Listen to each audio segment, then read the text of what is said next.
नमस्कार दोस्तों, आपका योर पेज रीडर चैनल पर स्वागत है। मैं हूं रविंद्र। आज आप इस वीडियो में देखने वाले हैं जेम्स क्लियर द्वारा लिखित बुक एटॉमिक हैबिट्स का रिव्यू और एक शॉर्ट समरी। इस वीडियो में आप जेम्स क्लियर द्वारा अच्छी आदतों को कैसे बनाएं के बारे में बताए नियम चौथे के बारे में जानेंगे। अगर आपने जेम्स क्लियर के अच्छी आदत डालने के बारे में बताए नियम 1 से लेकर 3 तक नहीं पता हैं, तो आप उन वीडियोस को अवश्य देखिए। नहीं तो आपको इस वीडियो में जेम्स क्लियर द्वारा बताए नियम चौथे को समझना मुश्किल रहेगा। उन वीडियोस के लिंक डिस्क्रिप्शन बॉक्स में दिए गए हैं। तो जल्दी से इस चैनल को सब्सक्राइब कर लें और बेल आइकन के बटन को दबाकर ऑल का ऑप्शन सेलेक्ट कर लें। तो चलिए वीडियो को शुरू करते हैं और जेम्स क्लियर के चौथे नियम को समझते हैं। चौथे नियम का शीर्षक है, इसे संतोषप्रद बनाएं। व्यवहार परिवर्तन का आधारभूत नियम। स्टीफन लुम्बी एक पब्लिक हेल्थ वर्कर थे। उन्होंने 1990 में वे ओहामा नेब्रास्का को छोड़कर कराची पाकिस्तान जाने का टिकट लिया। कराची संसार के सबसे ज्यादा जनसंख्या वाले शहरों में से एक था। 1998 में वहां 90 लाख से ज्यादा लोग रहते थे। ये पाकिस्तान का इकोनॉमिक सेंटर और ट्रैफिक हब था। यहाँ के हवाई अड्डे और बंदरगाह बहुत सक्रिय थे। शहर के वाणिज्य हिस्सों में सारी शहरी सुविधाएं और भीड़ भाड़ भरी सड़कें थी। लेकिन कराची ऐसा शहर भी था जो संसार में सबसे कम रहने योग्य शहरों में से एक था। कराची के 60% लोग अतिक्रमण वाली झुग्गी बस्ती में रहते थे। इनमें कोई सीवेज सिस्टम नहीं था, बिजली नहीं थी, स्वच्छ पीने के पानी की आपूर्ति भी नहीं थी। जब वहाँ की सड़कें सूखी होती थी तो धूल और कचरे से भरी होती थी, और जब सड़कें गीली होती थी तो वह गड्ढे में कीचड़ और सीवरेज के पानी से भरी होती थी। इस ठहरे हुए पानी में मच्छर के झुंड पनपते थे। ऐसे अस्वस्थ परिवेश की वजह से बीमारियां फैलती थी। प्रदूषित पानी के कारण डायरिया, उल्टी और पेट दर्द जैसे रोग आम थे। इसी सार्वजनिक स्वास्थ्य संकट की वजह से स्टीफन लुम्बी पाकिस्तान आए थे। स्टीफन और उसकी टीम को एहसास था कि अस्वस्थ परिवेश या एनवायरनमेंट में हाथ धोने जैसे आसान आदत से रहवासियों की सेहत सुधर सकती है। लेकिन उन्हें पता चला कि वहां रहने वाले कई लोग हाथ धोने के महत्व को जानते थे। इस ज्ञान के बावजूद वहां के ज्यादातर निवासी अपने हाथ नियमित रूप से नहीं धोते थे। कई तो खाना बनाने से पहले हाथ धोना भूल जाते थे। हर व्यक्ति जानता था कि हाथ धोना जरूरी है, लेकिन बहुत कम लोगों में इसकी आदत थी। तो समस्या यहाँ पर ज्ञान की नहीं थी, समस्या तो उस आदत पर निरंतर अमल करने की थी। इस समस्या के समाधान के लिए स्टीफन और उसकी टीम ने प्रॉक्टर एंड गैम्बल के साथ साझेदारी करके उस इलाके में सेफगार्ड साबुन बांटा। सेफगार्ड साबुन सामान्य साबुन से ज्यादा आनंददायक अनुभव देते थे। इस साबुन में झाग जल्दी बनता था और लोग इससे अपने हाथ अच्छी तरह धो सकते थे। इस साबुन की खुशबू भी बहुत अच्छी थी और जल्दी ही हाथ धोना आनंददायक बन गया। कुछ ही महीनों में शोधकर्ताओं ने इस इलाके के बच्चों के स्वास्थ्य में महत्वपूर्ण सुधार देखा। डायरिया की दर 52%, निमोनिया की 48% और त्वचा संक्रमण 35% तक कम हो गए। स्टीफन जब 6 साल बाद दोबारा कराची के कुछ घर में गए, उनकी स्टडी टीम ने देखा कि 95% घरों में साबुन और पानी का हैंड वॉशिंग स्टेशन लगा था, जबकि स्टीफन ने पिछले 5 साल से मुफ्त साबुन भी नहीं बांटा था। लेकिन ट्रायल के दौरान वे लोग हाथ धोने के इतने आदी हो चुके थे कि उन्होंने आदत को जारी रखा। यह व्यवहार बदलाव के चौथे या अंतिम नियम का आदर्श उदाहरण है। इसे संतुष्टिदायक बनाएं। टूथपेस्ट की कहानी को ले लें। जब टूथपेस्ट निर्माताओं ने स्पेयरमिंट, पिपरमेंट और दालचीनी जैसे स्वाद उतारे तो उन्हें भारी सफलता मिली। यह स्वाद सिर्फ तरोताजा मुंह का एहसास कराते हैं और दांत साफ करने के अनुभव को ज्यादा आनंददायक बनाते हैं। इसके विपरीत यदि कोई अनुभव संतुष्टिदायक नहीं है तो हमारे पास उसे दोहराने का कोई कारण ही नहीं होता। जेम्स एक महिला का किस्सा सुनाते हैं। उस महिला का एक आत्ममुग्ध या ईगोइज्म रिश्तेदार था। उस अहंकारी और आत्ममुग्ध इंसान से दूरी बनाने के लिए उसने एक ट्रिक का इस्तेमाल किया। जब भी वह उस अहंकारी व्यक्ति के साथ होती थी तो वह नीरस और बोरिंग व्यवहार करने लगती थी। कुछ मुलाकातों के बाद वह रिश्तेदार उससे बचने लगा क्योंकि वह महिला उसे नीरस लगने लगी थी। जिस व्यवहार को रिवॉर्ड या पुरस्कार दिया जाता है उसे दोहराया जाता है, जिस व्यवहार को दंड दिया जाता है उससे बचा जाता है। व्यवहार परिवर्तन के पहले 3 नियम इसे स्पष्ट बनाएं, इसे आकर्षक बनाएं और इसे आसान बनाएं। इस संभावना को बढ़ाते हैं कि हम कोई व्यवहार इस बार करेंगे। व्यवहार परिवर्तन का चौथा नियम इसे संतुष्टिदायक बनाएं, किसी व्यवहार की अगली बार दोहराए जाने की संभावना को बढ़ाता है। इससे आदतों का चक्र पूरा हो जाता है, लेकिन इसमें एक समस्या है। हम किसी भी तरह की संतुष्टि की तलाश नहीं कर रहे हैं, हम तो त्वरित या इमीडिएट संतुष्टि की तलाश कर रहे हैं। त्वरित या इमीडिएट पुरस्कारों और विलंबित या डिलेड पुरस्कारों के बीच असमानता। कल्पना करें कि आप जंगल में रहने वाले जानवर हैं, जैसे कि जिराफ या हाथी या शेर। हर दिन आपको ज्यादातर निर्णयों के परिणाम तुरंत मिलते हैं। आप हमेशा इस बारे में सोचते हैं कि क्या खाना है या कहाँ सोना है या किसी हिंसक पशु से कैसे बचना है। आप लगातार वर्तमान या निकट भविष्य पर ध्यान केंद्रित कर रहे होते हैं। आप ऐसे माहौल में रह रहे होते हैं जिसे वैज्ञानिक तत्काल लाभ का माहौल कहते हैं, क्योंकि आपके कार्य तुरंत और तत्काल परिणाम देते हैं। अब आप अपने इंसानी या ह्यूमन स्वरूप में लौट आए। आधुनिक समाज में आप आज जो विकल्प चुनते हैं उनमें से कुछ से आपको तुरंत लाभ नहीं होगा। जैसे कि आज आप ऑफिस में कितना ही अच्छा काम कर लें, तब भी आपको सैलरी कुछ सप्ताहों बाद ही मिलेगी। अगर आप आज बचत करते हैं तो शायद आज से दशकों बाद आप रिटायरमेंट के समय आपके पास अच्छा पैसा होगा। आप ऐसे एनवायरनमेंट में रहते हैं जिसे वैज्ञानिक विलंब या डिलेड लाभ वाला परिवेश कहते हैं, क्योंकि बरसों तक मेहनत या प्रयास करने के बाद ही आपको आपका मनचाहा पुरस्कार मिलेगा। इसी तरह बुरी आदतों के पुरस्कार तुरंत मिलते हैं, लेकिन परिणाम देर से मिलते हैं। जैसे कि सिगरेट पीने से आप 10 साल बाद गंभीर बीमारियों से घिर सकते हैं, लेकिन इससे आपको तत्काल तनाव से राहत मिलती है और आपकी निकोटीन की लत तत्काल संतुष्ट होती है। ओवर ईटिंग लंबे समय में हानिकारक होती है, लेकिन उस समय वह आपको संतुष्टि देती है। हर आदत अलग अलग समय पर अलग अलग परिणाम देती है। बुरी आदतों के तत्काल परिणाम हमें अच्छा एहसास कराते हैं, लेकिन अंतिम परिणाम बुरा एहसास कराते हैं। अच्छी आदतों के साथ इसका बिल्कुल उल्टा होता है। तत्काल परिणाम आनंद रहित या जॉयलेस होते हैं, लेकिन अंतिम परिणाम अच्छा महसूस कराते हैं। त्वरित या तत्काल संतुष्टि से लाभ कैसे लें? किसी आदत को डालने में सबसे इम्पोर्टेंट चीज है सफल महसूस करना, भले ही ये छोटी सफलता हो। आइडल वर्ल्ड में किसी अच्छी आदत का रिवॉर्ड आदत स्वयं है। शुरुआत में त्याग यानी सेक्रीफाइस और सिर्फ सेक्रीफाइस की जरूरत होती है। आप कई बार जिम जा चुके हैं, लेकिन आप शक्तिशाली या फिट या तेज नहीं हुए हैं। कम से कम ऐसा कुछ दिखता नहीं है। महीनों के बाद जाकर आपका कुछ पाउंड वजन कम होता है या आपकी बाहों में मांसपेशियां दिखती हैं। तब वर्कआउट को उसकी खुद की खातिर करना ज्यादा आसान हो जाता है, लेकिन शुरुआत में आपको मार्ग पर बने रहने के लिए किसी कारण की जरूरत होती है। इसलिए त्वरित या तत्काल रिवॉर्ड या पुरस्कार अनिवार्य हो जाते हैं। ये रिवॉर्ड आपको रोमांचित रखते हैं, जबकि विलंब रिवॉर्ड या डिलेड रिवॉर्ड बैकग्राउंड में इकट्ठे होते रहते हैं। आप अपनी आदत के अंत को संतुष्टिदायक महसूस करना चाहते हैं। सबसे अच्छी नीति होगी कि किसी बिहेवियर को बढ़ाने के लिए तत्काल रिवॉर्ड का इस्तेमाल किया जाए। जेम्स अपनी बात को समझाने के लिए एक घटना का जिक्र करते हैं। जेम्स के एक बुक रीडर और उसकी वाइफ ने इस तकनीक का इस्तेमाल किया था। वे दोनों बाहर जाकर खाने की आदत को छोड़ना चाहते थे और मिलकर खाना पकाना चाहते थे।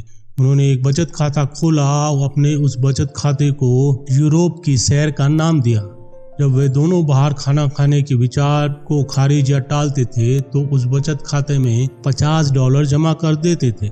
उस साल के अंत तक उनके बचत खाते में इतनी रकम इकट्ठी हो गई कि उन्होंने उस रकम से यूरोप की सैर कर ली। कोई आदत आपके जीवन का जितना ज्यादा हिस्सा बनती है, आपको उसे करने के लिए बाहरी प्रोत्साहन या इंसेंटिव की उतनी ही कम जरूरत होती है। संक्षेप में, कोई आदत तभी स्थायी बन सकती है जब यह आनंददायक हो। आदत को स्ट्रॉन्ग बनाने के आसान काम हैं, जैसे बेहतरीन खुशबू वाला साबुन या टूथपेस्ट जिसमें ताजगी देने वाला मिंट फ्लेवर हो, या अपने बचत खाते में $50 डाल लें। इससे आपको वह तत्काल खुशी मिल सकती है जिसकी जरूरत आपको किसी आदत का आनंद लेने के लिए होती है। जब बदलाव आनंददायक होता है, तब यह आसान होता है। हर दिन अच्छी आदतें कैसे कायम रखें? हर दिन अच्छी आदत को कायम रखने के लिए पेपर क्लिप तकनीक का उपयोग कर सकते हैं। जैसे कि आप 2 जार ले लें, एक जार में 100 पेपर क्लिप भर लें और दूसरे जार को खाली रखें। एक सेल्स कॉल करने के बाद तुरंत भरे जार में से एक पेपर क्लिप निकाल कर खाली जार में डाल दें। एक महिला जब भी अपनी बुक का एक पेज लिखती थी तो वह एक हेयर पिन को एक डिब्बे से दूसरे डिब्बे में डाल देती थी। अगर आप वर्कआउट करने की आदत डालना चाहते हैं तो हर एक पुशअप सेट के बाद कांच से भरे हुए बॉक्स में से एक कंचा उठाकर दूसरे बॉक्स में डाल दें। प्रोग्रेस करना संतुष्टिदायक है और दिखने वाले पैमाने जैसे कि जार या बॉक्स आपकी प्रोग्रेस को स्पष्ट प्रमाण देते हैं, जैसे पेपर क्लिप या हेयर पिन या कंचे को एक जगह से दूसरी जगह पहुंचाना। फलस्वरूप वे आपके व्यवहार को सुदृढ़ या स्ट्रॉन्ग बनाते हैं और थोड़ी तत्काल संतुष्टि या सेटिस्फैक्शन देते हैं। अपनी आदतों को मार्ग पर कैसे रखें? हैबिट ट्रैकर अपनी प्रोग्रेस को नापने का अच्छा तरीका है। सबसे बेसिक तरीका यह है कि जिस दिन आप अपनी दिनचर्या को कायम रखें, कैलेंडर की उस तारीख पर क्रॉस का निशान लगा दें। जैसे कि आप सोमवार, बुधवार और शुक्रवार को ध्यान करते हैं तो इनमें से हर तारीख पर क्रॉस लगा दें। हर दिन गुजरने के साथ ही कैलेंडर आपकी आदत की निरंतरता या कंटिन्यूटी का रिकॉर्ड बन जाता है। अमेरिकन कॉमेडियन जेरी साइनफेल्ड वे चुटकुले लिखने की या रेगुलरिटी को कायम रखने के लिए हैबिट ट्रैकर का इस्तेमाल करते थे। उनका लक्ष्य रोज चुटकुले लिखने की श्रृंखला को कभी नहीं तोड़ना था। उनका ध्यान इस बात पर नहीं था कि चुटकुला कितना अच्छा या बुरा है, उनका पूरा ध्यान इस बात पर था कि वे निरंतरता को ना टूटने दें। बेंजामिन फ्रैंकलिन भी अपनी प्रगति को दर्ज करने के लिए एक छोटी बुकलेट रखते थे। वे जहाँ भी जाते थे उस बुकलेट को साथ में रखते थे। वे इसके सहारे अपने व्यक्तिगत गुणों की निगरानी करते थे, जैसे कि जरा भी समय मत गवाओ, हमेशा किसी उपयोगी चीज में शामिल रहो और छुटपुट बातचीत से बचो। हर दिन फ्रैंकलिन अपनी बुकलेट खोलते थे और अपनी प्रगति को दर्ज करते थे। निरंतरता को ना तोड़ें, यह एक शक्तिशाली मंत्र है। सेल्स कॉल की निरंतरता को कभी ना तोड़ें, जल्दी ही आप अपने व्यवसाय को सफल बना लेंगे। वर्कआउट की निरंतरता को कभी ना तोड़ें, आप उम्मीद से ज्यादा तेजी से फिट हो जाएंगे। आदत की निगरानी इसलिए शक्तिशाली होती है क्योंकि यह व्यवहार में बदलाव के कई रूल्स को कन्फर्म करती है। यह एक साथ किसी व्यवहार को स्पष्ट, आकर्षक और संतुष्टिदायक बनाती है। आइए इनको अलग अलग समझते हैं। लाभ पहला, आदत की निगरानी स्पष्ट करती है। आप में आखिरी काम को दर्ज करने से एक ट्रिगर उत्पन्न होता है जो आपके अगले काम को प्रेरित या इंस्पायर्ड कर सकता है। जैसे कि आपके कैलेंडर पर लगातार दिखने वाले क्रॉस के निशान। जब भी आप कैलेंडर पर उन क्रॉसेस को देखेंगे तो आपको यह क्रॉस वर्कआउट या योग करने का संकेत या मोटिवेशन देंगे। लाभ दूसरा, आदत की निगरानी करना आकर्षक होता है। जब हमें ये संकेत दिखता है कि हम आगे बढ़ रहे हैं तो हम उस मार्ग पर चलते रहने के लिए प्रेरित या इंस्पायर्ड हो जाते हैं। यह किसी बुरे दिन के समय खास तौर पर महत्वपूर्ण हो सकता है। जब आप निराश महसूस कर रहे हों तो यह भूलना आसान होता है कि आप पहले कितनी प्रगति कर चुके हैं। इसके अलावा आप कैलेंडर में हर सुबह जब खाली चौखाना देखते हैं, वह खाली चौखाना आपको काम शुरू करने के लिए प्रेरित या एनकरेज कर सकता है, क्योंकि आप उस निरंतरता को तोड़कर अपनी प्रोग्रेस को बर्बाद करना नहीं चाहेंगे। लाभ तीसरा, आदत की निगरानी करना संतुष्टिदायक होता है।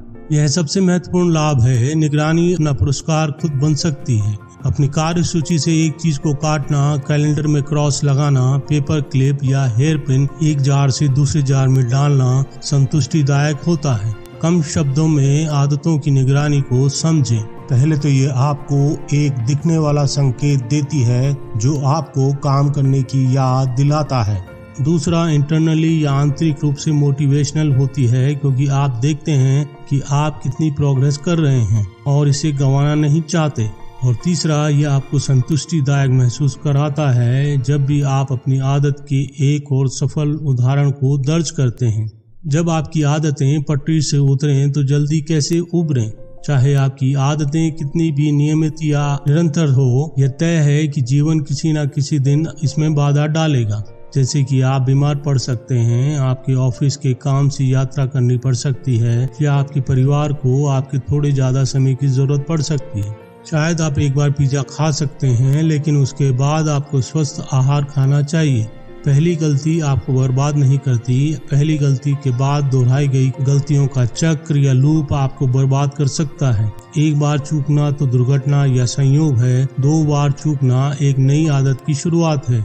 यह विनर और लूजर के बीच का फर्क होता है। एक बार का बुरा प्रदर्शन, बुरा वर्कआउट या ऑफिस में बुरा दिन किसी का भी हो सकता है, लेकिन जब सक्सेसफुल लोग असफल होते हैं तो वे जल्दी ही सुधार कर लेते हैं। आदत का टूटना मायने नहीं रखता, बशर्ते आप उसे तेजी से दोबारा सही कर लें। यह जानना कि किसी आदत की निगरानी कब करें और कब ना करें। मान लें कि आप एक रेस्तरां चला रहे हैं और आप ये जानना चाहते हैं कि क्या आपका शेफ अच्छा खाना बना रहा है या नहीं।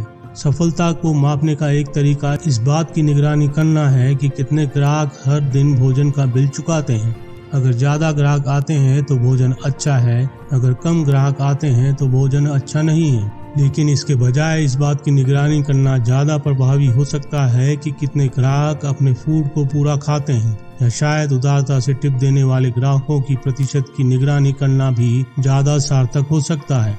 हम चाहे जिस भी तरीके से अपनी प्रगति का मापन या मेजर करें, आदत की निगरानी करना आपकी आदतों को ज्यादा संतुष्टिदायक बनाने का एक सरल तरीका प्रदान करता है। हर मापन एक प्रमाण देता है कि आप सही दिशा में जा रहे हैं। साझेदारी की प्रति जवाबदेही हर चीज को बदल सकती है। संतुष्टिदायक अंत या रिजल्ट की वजह से हम किसी अनुभव को दोहराते हैं। इसी तरह असंतुष्टिदायक अंत या रिजल्ट की वजह से हम किसी अनुभव से कतराते हैं। कोई गलती जितनी ज्यादा तत्काल और महंगी होती है, आप उससे उतनी ही तेजी से सीखते हैं। वेबसाइट पर बुरे रिव्यू की आशंका किसी प्लम्बर को अपना काम बेहतरीन तरीके से करने के लिए मजबूर करती है। अगर आप बुरी आदतों को रोकना चाहते हैं और अस्वस्थ व्यवहारों को खत्म करना चाहते हैं, तो उस काम को ऐसा बना दें कि आपको उसकी तुरंत कीमत चुकानी पड़े। जैसे कि जब स्टूडेंट्स के ग्रेड को क्लास में अटेंडेंस से जोड़ दिया जाता है तो वे स्टूडेंट क्लास में रेगुलर आने लगते हैं। किसी रेस्तरां में सिगरेट पीने पर फाइन लगाने से काम और परिणाम जुड़ जाते हैं। व्यवहार सिर्फ तभी बदलता है जब दंड पर्याप्त दर्द भरा हो और दंड हमेशा दिया जाता हो। किसी बुरी आदत में तत्काल कीमत से जोड़ने का एक सीधा तरीका है कि आप आदत अनुबंध या हैबिट कॉन्ट्रैक्ट बनाएं। आदत अनुबंध। पहला सीट बेल्ट लॉ 1 दिसंबर 1984 में पारित हुआ। उस समय अमेरिका में केवल 14% लोग सीट बेल्ट पहनते थे। 5 साल के अंदर ही आधे से ज्यादा देशों में सीट बेल्ट नियम लागू हो चुके थे। आज 50 में से 49 राज्यों में सीट बेल्ट पहनना कानूनन अनिवार्य है। 2016 में 88% से ज्यादा अमेरिकी कार में घुसते ही हर बार सीट बेल्ट पहनते थे। इस तरह से हम देख सकते हैं कि सिर्फ 31 वर्षों में करोड़ों लोगों की आदत पूरी तरह से बदल गई। गवर्नमेंट की तरह आप भी खुद को जवाबदेह ठहराने के लिए एक आदत अनुबंध या हैबिट कॉन्ट्रैक्ट बना सकते हैं। आदत अनुबंध या हैबिट कॉन्ट्रैक्ट वह मौखिक या लिखित अनुबंध है जिससे आप किसी खास आदत का वादा करते हैं और यह भी बताते हैं अगर आप उस पर अमल नहीं करते तो कौन सा दंड दिया जाएगा। फिर आप ऐसे किसी आदमी को खोजें जो आपका जवाबदेही साझेदार बने और आपके साथ कॉन्ट्रैक्ट पर हस्ताक्षर करें। जैसे कि आप अपना वजन कम करना चाहते हैं तो आप कॉन्ट्रैक्ट में लिख सकते हैं कि मैं सुबह 5:30 बजे उठकर 30 मिनट वर्कआउट करने के लिए जिम जाऊंगा। सुबह जल्दी उठने के लिए आप अपने परिवार के किसी सदस्य को साझेदार बना सकते हैं, जैसे कि आपकी पत्नी या माँ, और वर्कआउट के लिए जिम ट्रेनर को साझेदार बना सकते हैं। तो आपका आदत अनुबंध या हैबिट कॉन्ट्रैक्ट इस प्रकार रहेगा। अगर मैं सुबह 5:30 बजे नहीं उठता हूँ तो मैं दंड के रूप में अपनी पत्नी या माँ को $100 दूंगा, और जिम में देर से पहुँचने या वर्कआउट ना करने की स्थिति में मैं दंड के रूप में जिम ट्रेनर को $50 दूंगा, जिसका इस्तेमाल वो मनचाहे तरीके से कर सकता है।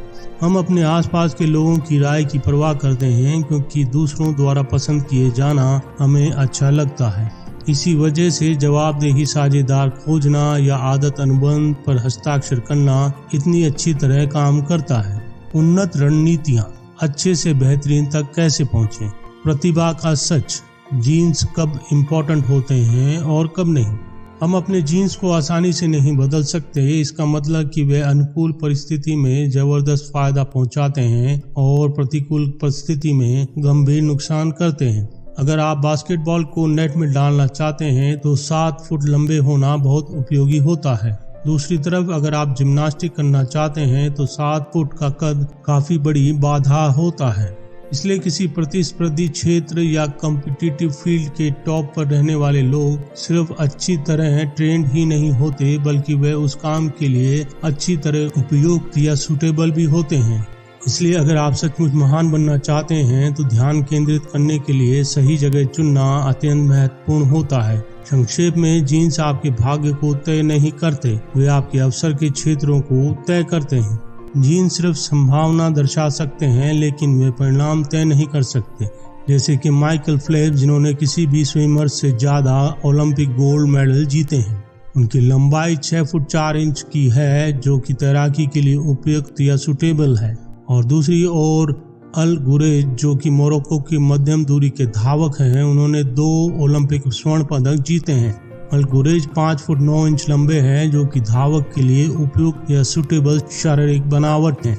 जिन क्षेत्र में आपके आनुवांशिक या जेनेटिक रूप से सफल होने की ज्यादा संभावना होती है, उन्हीं क्षेत्रों की आदतें प्राय सबसे ज्यादा संतुष्टिदायक होती है।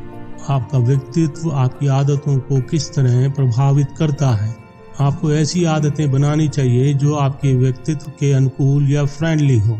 लोग भले ही बॉडी बिल्डर की तरह वर्कआउट करने में जुटे हों, लेकिन अगर आप रॉक क्लाइंबिंग, साइकिलिंग या रोइंग को ज्यादा पसंद करते हैं तो अपने वर्कआउट की आदतों को अपनी रुचियों पर केंद्रित करें।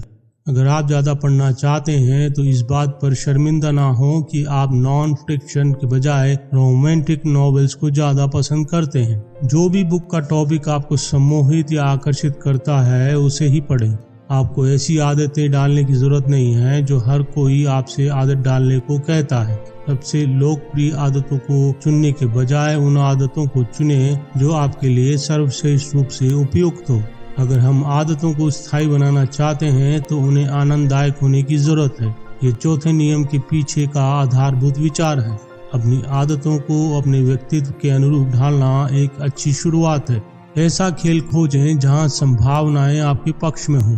प्रेरणा या इंस्पिरेशन को कायम रखने और सफल महसूस करने के लिए ये अत्यंत महत्वपूर्ण है कि आप उस खेल को खेलना सीखें जहां संभावनाएं आपके पक्ष में हों।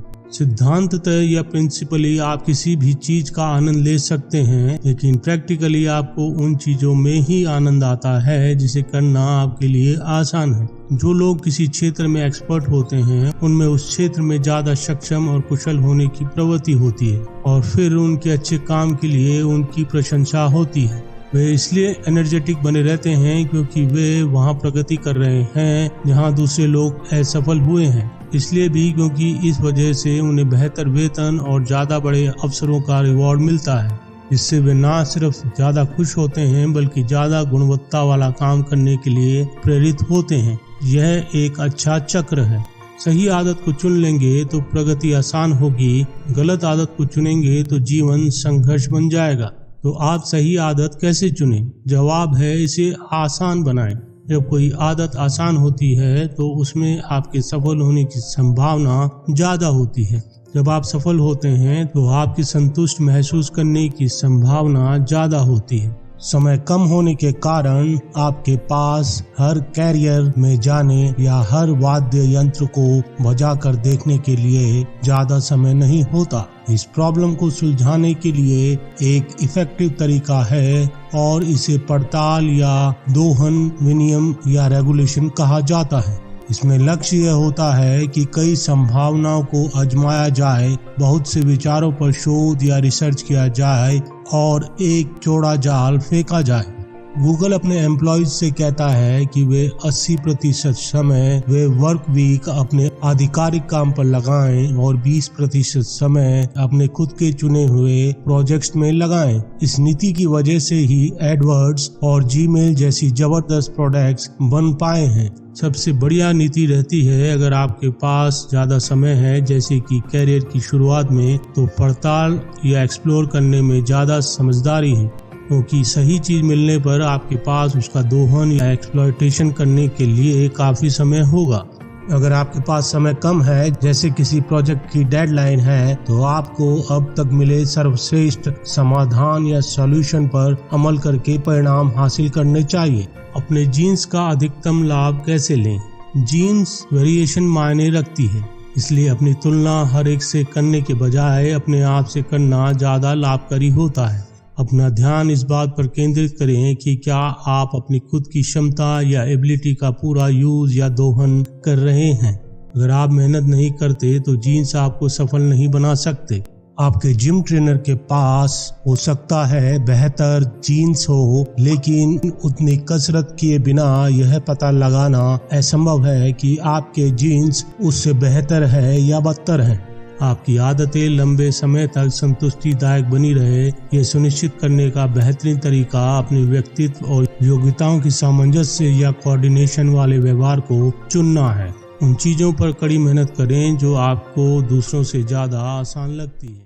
गोल्डीलॉक्स का नियम, जीवन और काम काज में कैसे प्रेरित बने रहें। अगर आप टेनिस खेलने से प्रेम करते हैं और आप 4 साल के लड़के के खिलाफ सीरियस मैच खेलने की कोशिश करें तो आप जल्दी बोर हो जाएंगे, क्योंकि यह बहुत ज्यादा आसान होगा, क्योंकि हर पॉइंट आप ही जीतेंगे।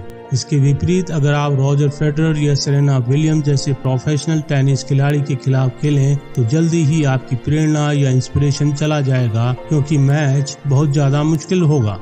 जब आप अपने जैसे किसी खिलाड़ी के खिलाफ टेनिस खेलते हैं तो कुछ पॉइंट आप जीतेंगे और कुछ पॉइंट आप हारेंगे।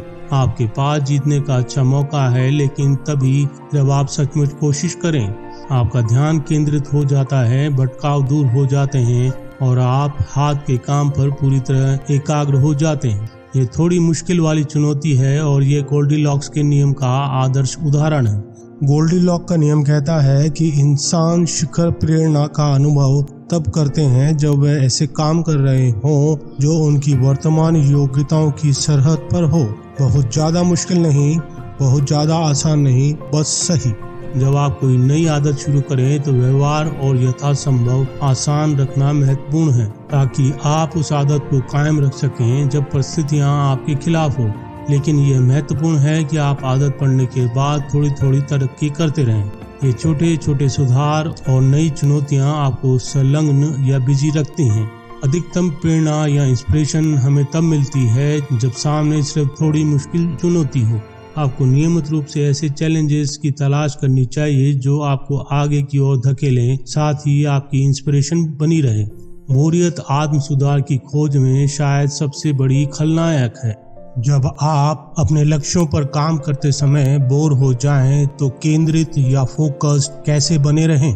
जेम्स जब बेसबॉल करियर छोड़कर जब वेट लिफ्टिंग टीम में शामिल हुए तो एक दिन उन्होंने एलीट कोच से पूछा कि सर्वश्रेष्ठ खिलाड़ी और बाकी लोगों में क्या फर्क होता है। सचमुच सफल लोग ऐसा क्या करते हैं जो ज्यादातर लोग नहीं करते। कोच ने कई घटक या फैक्टर बताए, जैसे कि आनुवांशिक या जेनेटिक्स, किस्मत, प्रतिभा। लेकिन फिर उन्होंने एक ऐसी चीज कही जिसकी जेम्स को उम्मीद नहीं थी। कौन हर दिन ट्रेनिंग लेने की बोरियत को संभाल पाता है, उसी तरह वही काम बार बार करना। इसे सुनकर जेम्स हैरान रह गए। किसी चीज में महारत पाने के लिए प्रैक्टिस की जरूरत होती है, लेकिन आप जितना ज्यादा प्रैक्टिस करते हैं वे उतनी ही ज्यादा बोरिंग होती जाती है। जब शुरुआत लाभ मिल जाते हैं और हम सीख लेते हैं कि क्या उम्मीद करना है तो हमारी रुचि मुरझाने लगती है। सफलता के मामले में सबसे बड़ा जोखिम असफलता नहीं बल्कि बोरियत है। हम अच्छी आदतों से बोर हो जाते हैं क्योंकि हमें आनंद मिलना बंद हो जाता है। जब हमारी आदतें सामान्य बन जाती हैं तो हम कुछ नया खोजने के चक्कर में अपने प्रोग्रेस की पटरी से उतरने लगते हैं। अगर आप किसी आदत में रुचि रखते हैं तो बस थोड़ी मुश्किल चुनौती पर काम करना चीजों को रोचक बनाए रखने का अच्छा तरीका है। प्रोफेशनल लोग जानते हैं कि उनके लिए क्या महत्वपूर्ण है और वे उद्देश्यपूर्ण तरीके से उसी दिशा में काम करते हैं, जबकि शौकिया लोग जीवन की बाधाओं की वजह से दिशा भटक जाते हैं। प्रोफेशनल्स तब भी काम पर लगे रहते हैं जब उनका मूड नहीं होता। उत्कृष्ट या बेस्ट बनने का एकमात्र तरीका यही है, एक ही चीज को बार बार करके अंतहीन रूप से मनमोहक बनाना। आपको बोरियत से प्रेम करना ही होता है। अच्छी आदतें बनाने का नकारात्मक पहलू। आदतों का सकारात्मक पहलू यह है कि हम बगैर सोचे काम कर सकते हैं। आदतों का नकारात्मक पहलू यह है कि आप एक निश्चित तरीके से काम करने के आदी हो जाते हैं और छोटी छोटी गलतियों पर ध्यान देना छोड़ देते हैं। एक शोध से पता चला है कि जब किसी योग्यता में महारत हासिल हो जाती है तो समय के साथ प्रदर्शन में आमतौर पर हल्की गिरावट आती है। ठीक उसी पल आपको आत्मसंतुष्टि के जाल में फंसने से बचना चाहिए। इसके लिए चिंतन, मनन और समीक्षा का सिस्टम बनाएं। अपनी आदतों की समीक्षा और सामंजस्य कैसे करें?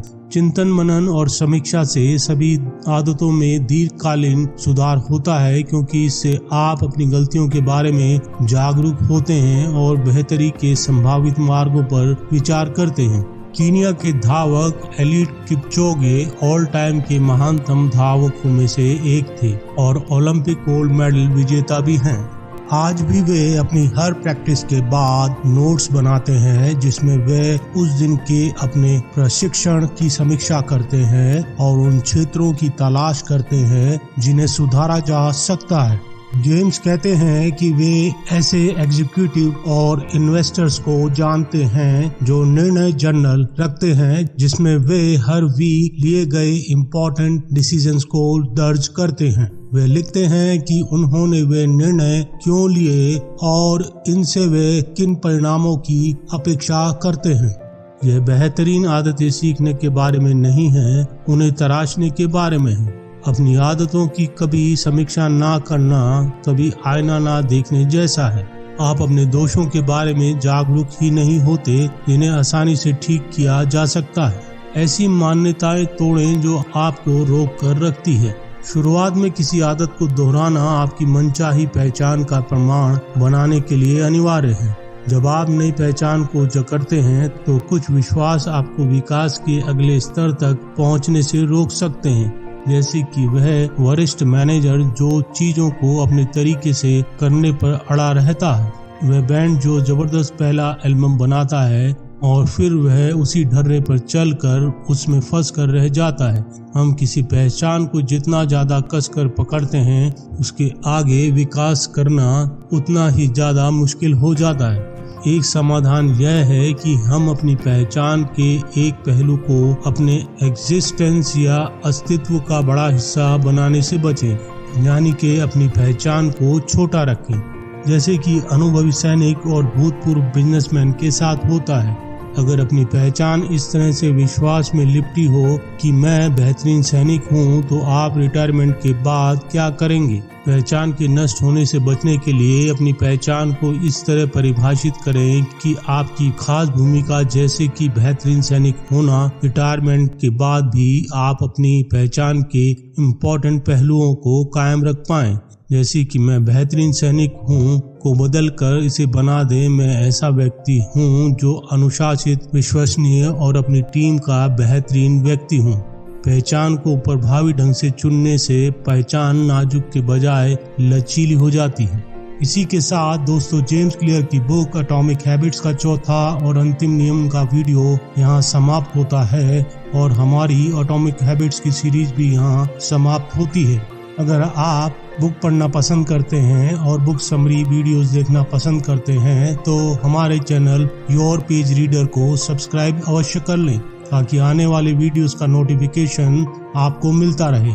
अगर आप एटॉमिक हैबिट्स की बुक कंप्लीट पढ़ना चाहते हैं तो Amazon पर यह उपलब्ध है, उसका लिंक डिस्क्रिप्शन बॉक्स में दिया गया है। अगर आपको ये वीडियो अच्छा लगा है तो आप इसे लाइक और शेयर कीजिए, ताकि मुझे ऐसे वीडियोस बनाने का मोटिवेशन मिलता रहे। इसी के साथ यह वीडियो यहीं समाप्त होता है दोस्तों, मुझे दीजिए इजाजत। जय हिंद, वंदे मातरम।